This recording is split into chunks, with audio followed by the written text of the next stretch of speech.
কিশোরগঞ্জের করিমগঞ্জ উপজেলার বালিয়া হাই স্কুলের প্রধান শিক্ষকের আর্থিক অনিয়ম ও স্বেচ্ছাচারিতার অভিযোগ তদন্তে নেমেছে জেলা শিক্ষা বিভাগ।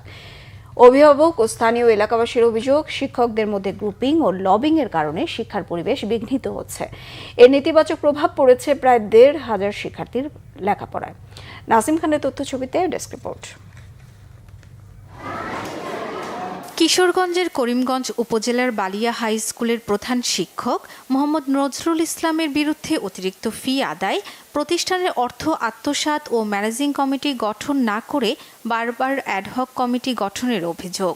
এরই মধ্যে ৩ সদস্যের তদন্ত দল স্কুলের সরজমিনে বিভিন্ন দিক যাচাই বাছাই করেছে।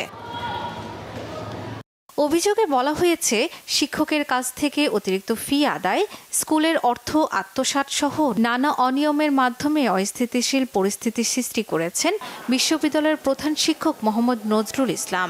2010 সালে সে সাসপেন্ড হওয়ার পরে 2019 সালে সে আবার একটা মুসলাকা দিছে যে সে আর এগুলো করবে না।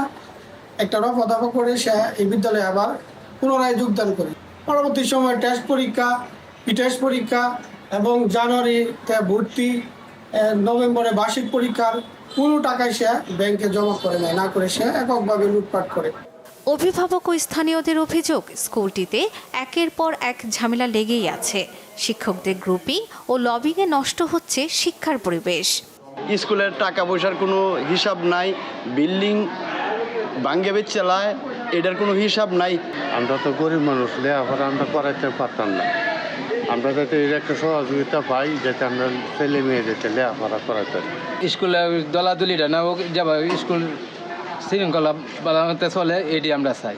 অভিযোগ অস্বীকার করে প্রধান শিক্ষক নজরুল ইসলাম দুষলেন অ্যাডহক কমিটির সাবেক সভাপতি মোহাম্মদ মাহবুবুল আলমকে।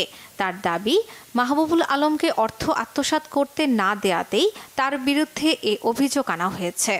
সাবেক সভাপতি মোহাম্মদ মাহবুব আলম, তাকে আমার বিদ্যালয় থেকে কোনো সুযোগ সুবিধা দেওয়া হয়নি। একটা অনৈতিকভাবে সে অর্থ আত্মসাতের চেষ্টা করছে, যার জন্য সে আমাকে সে চড়া হয়েছে এবং আমার বিরুদ্ধে অনৈতিকভাবে অর্থ আত্মসাতের মামলা অভিযোগ আনয়ন করছে। অভিযোগের ভিত্তিতেও জেলা শিক্ষা বিভাগের কর্মকর্তারা এরই মধ্যে তদন্ত শুরু করেছেন। আর স্থানীয়দের অপেক্ষা সঠিক ও সুষ্ঠু তদন্ত রিপোর্টের। Bangla vision news desk.